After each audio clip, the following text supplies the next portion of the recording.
utang na loob. Tulungan niyo ako, si Master Kilua, para niyo ng awa. Ha? Huh?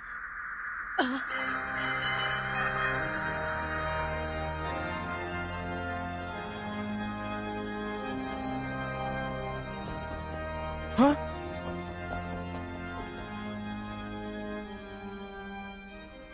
Ay, naku. Ang isang alipin ay hindi dapat maging madaldal. Ano ba naman ang ginagawa namin kay Kilua at ganun siya magsalita? Napakawalang modo niya. Isa lamang siyang alipin. Kamusta siya, Leorio? Huwag kang mag-alala. Nanghina lamang siya.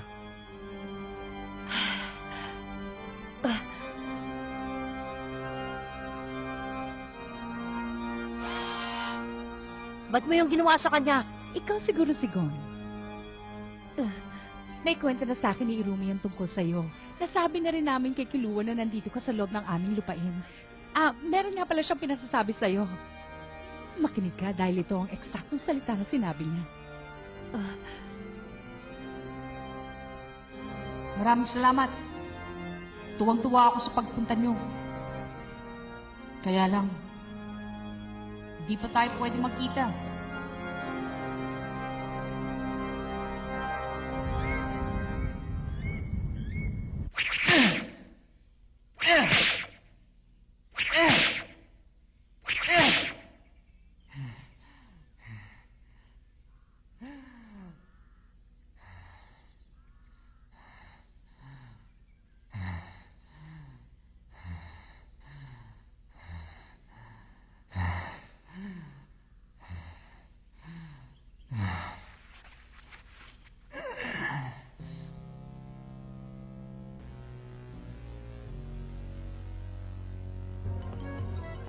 Nakita ko na si Kilua!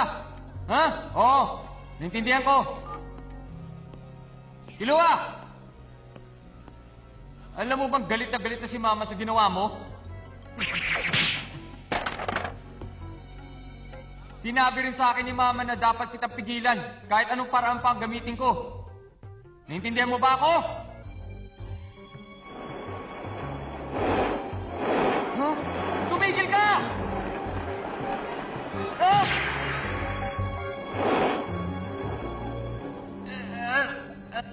Aray!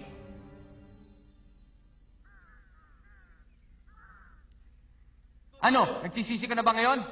O baka naman naubos na rin ang lahat ng lakas mo kaya hindi ka na makapagsalita dyan? Naiintindihan mo ba ako?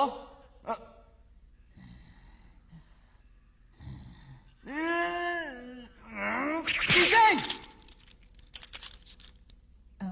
Kamusta kapatid? Magandang umaga. Ano oras na ba ngayon?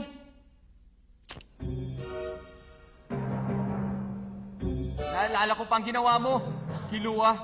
Ang init. Ako rin. Kaya nga pinagsisihan ko yun. Patawad. Kasalanan ko lahat, kapatid. Sinungaling! Paano mo naman nasabi yan? Kulit mo! Kilua, meron nga pala ako sasabihin sa'yo. May 3 taon nagpunta dito. Mga kaibigan mo daw sila. Malapit na nga pala sila doon sa bahay ng ating mayordomo. Nag-aalala ka ba? Hindi naman. Baka naman nasisiraan lang sila ng bait. Anong gagawin mo ngayon, Kilua? Alam mo naman na kapag tinawagan ko si Mama para utusan ng mayordomo, sinisiguro ko sa iyong hindi magdadalawang isip ang ating Mama at siguradong ito na ang katapusan ng iyong mga kaibigan. Ay!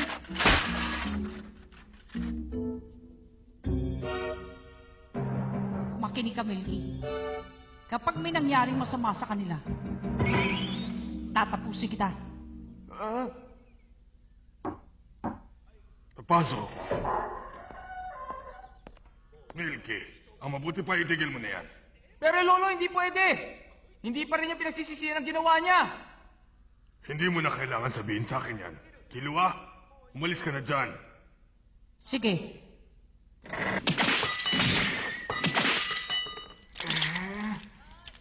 Sakit. Kapatid, hindi ko pinagsisisihan niya pero patawarin mo ako. Kaya nga pinababayaan lang kita sa ginagawa mo sa akin. Kilua, gusto kong makita ni Silva. Si Papa? Sige, nandyan ako.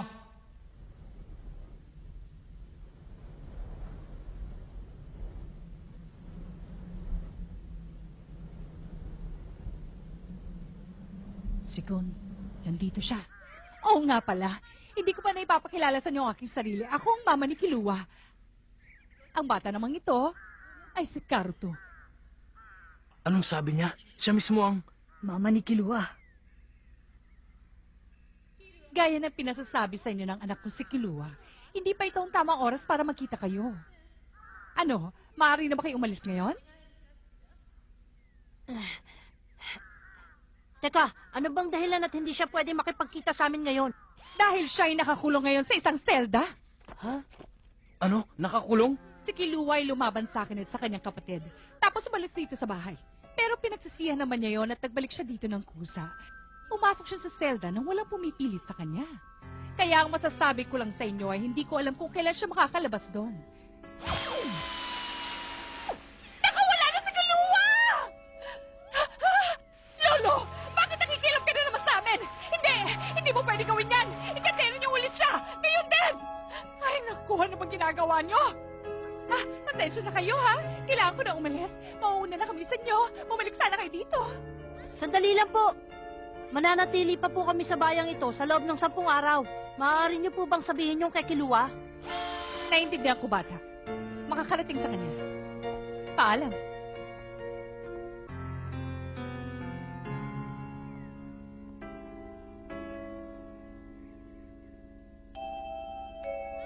Karuto, anak! Ano ba ginagawa mo dyan? Halika na! Opo, Mama.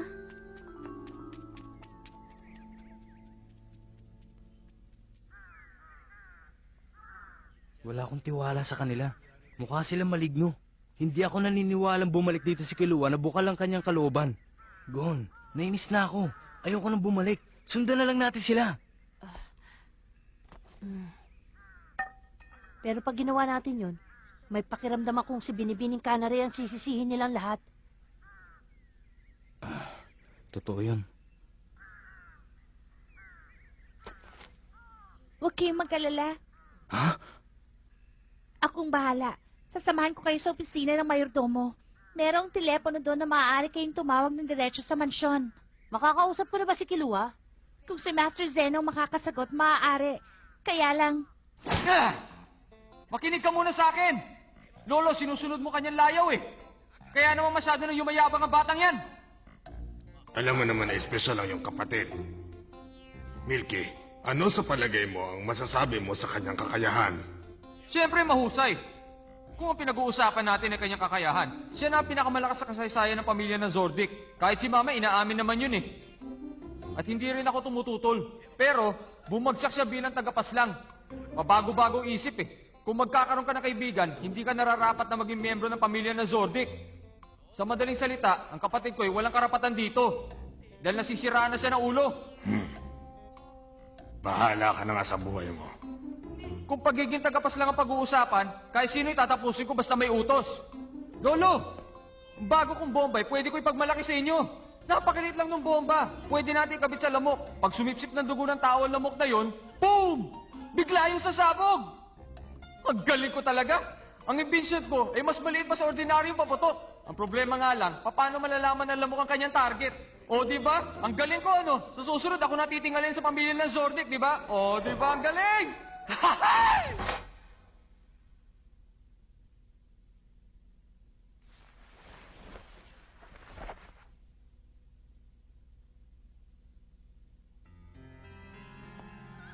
anak ko! Huwag kang umalis, anak ko! Kilua! Huwag mo ko iiwan! Kilua!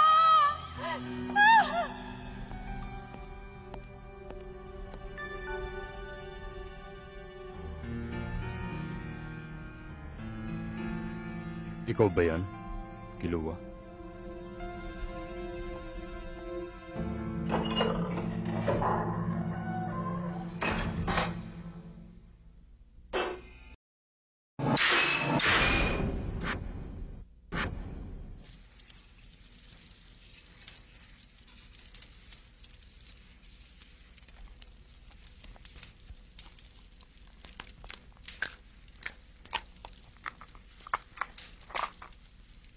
Kilua, Ah, tatayo ka na lang ba dyan?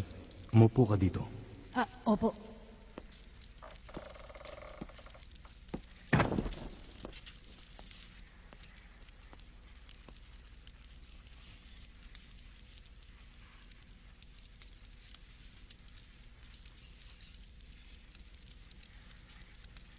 Balita ko'y nagkaroon ng kaibigan.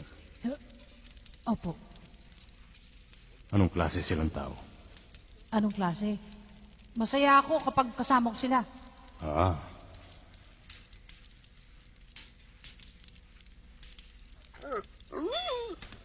kumusta naman ang pagsusulit? Madali lang.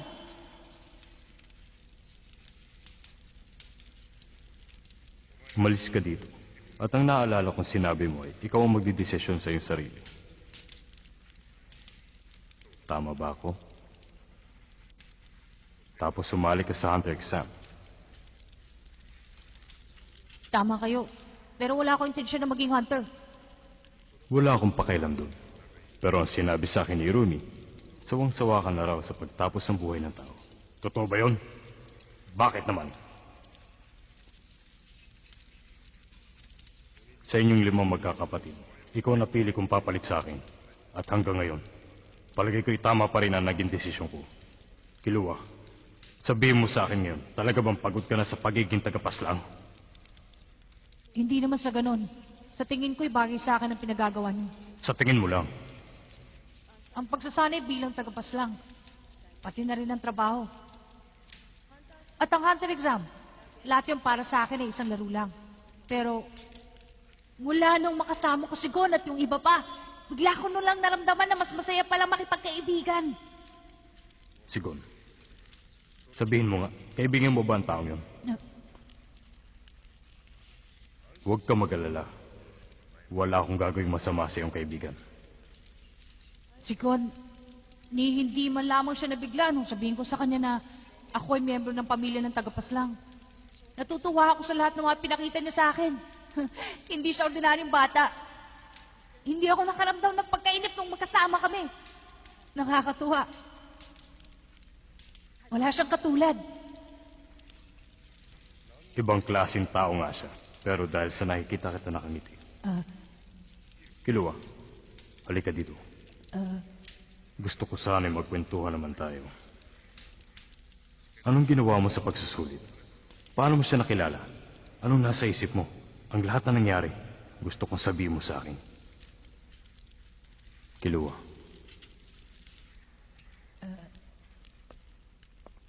Sige. Anong nangyari? Anong ginawa mo sa kapatid mo? Tumigil ka! Kilua! Hindi mo pa naririnig ang sarap na iyong mama!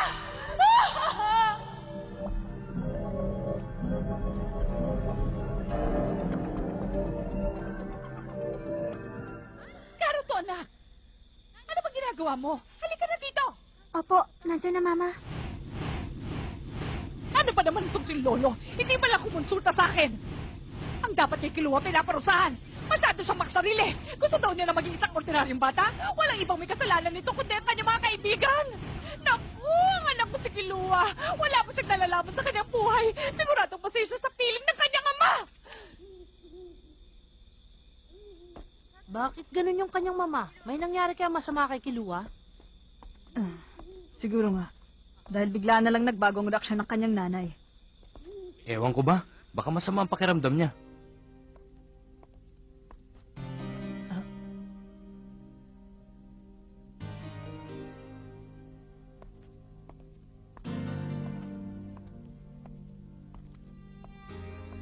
Master Kilua, huwag mo na ituloy. Hindi ko alam kung ano man ang sinabi sa'yo ni Goto. Huwag mo sana akong pipigilan. Opo, Master. Hindi ba dapat pinipigilan mo ko? Opo. Pero ang susundin ko pa rin ay kung ano man ang utos na manggagaling sa inyo, Master Kilua. Ano nga ang pangalan mo? Canary po, Master Kilua. Ikaw pala si Canary. Mag-ingat ka, Canary. Master Kilua, magtagumpay sana kayo sa inyong gagawin.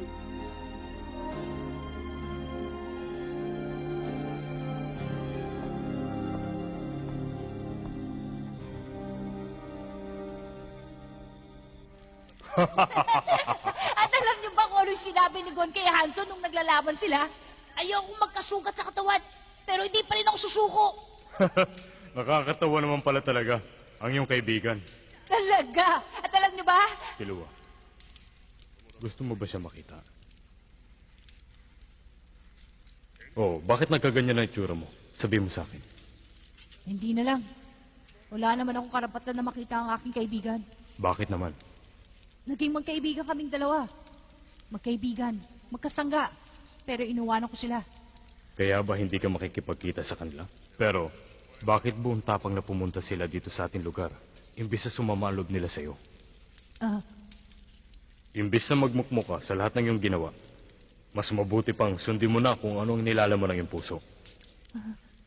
Isipin mo, Kilua, ni minsan hindi pa tayo nag-usap bilang ikaw ay isang anak at ako naman ay isang ama. Pinalaki ako ng aking mga magulang para maging isang tagapaslang. At pinilit naman kita na sundan ang aking mga yapak. Malaki ang pinakaiba nating dalawa. Ang simpleng bagay na ito ay hindi ko naintindihan hanggang sa umalis ka. Oo, anak nga kita. Pero may sarili kang pag-iisip. Gawin mo ang gusto mo.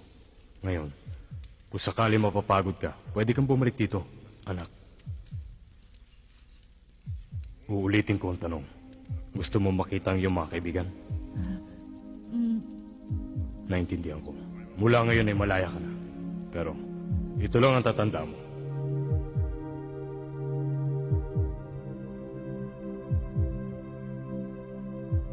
Huwag mong ipagkanulo ang iyong mga kaibigan. Maliwanag?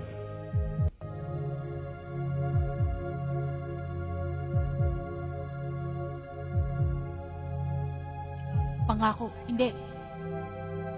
Kahit kailanman.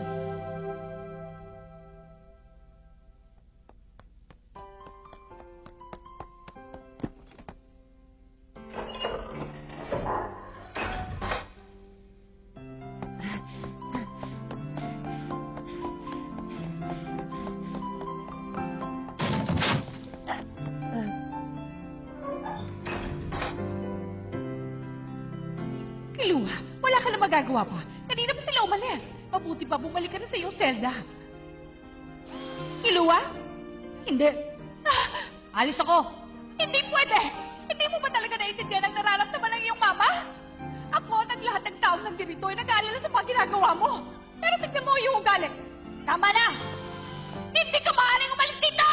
Kilua!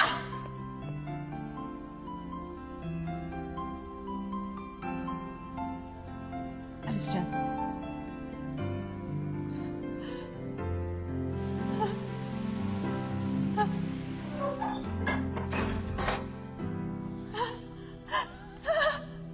Kilua, ang galing! Hindi ko akalain matatakot na ako sa titig ng kanyang mga mata! Ano ba talaga ang laman ng isip mo? Bakit mo siya pinabayaan umalis dito?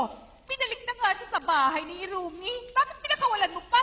Mabuti pang pabayaan mo muna siya. Hindi pwede! Hindi ka ba nag-aalala sa kanya? Alam mo namang ito na ang tamang panahon para malaman ni Kilua na siya ang papalit bilang tagapamahala sa pamilya ng Zordit! Ano tinatawa-tawa mo dyan?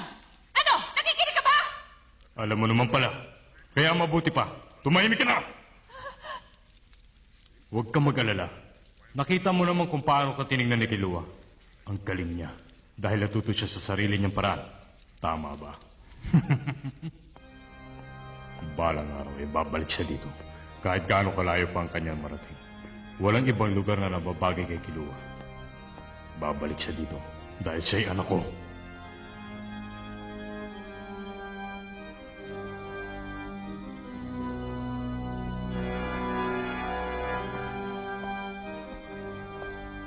Nandito na tayo. Mayordomo pala nakatira dyan. Para sa akin, bahay bakasyonan na yan eh. Ang lahat ng mayordomo dito, ang naninirahan sa bahay na yan. Ha? Ibig mo sabihin wala dyan si Kilua? Wala. Ang mansyon nila ay malayo pa dito. Ha? Totoo nga, ang mundong ginagalaw nila iba sa atin.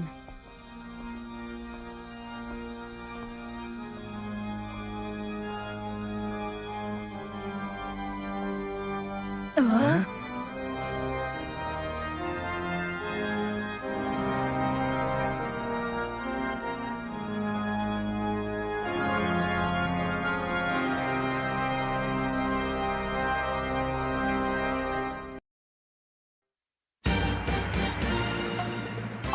right! We get to see Kilua now!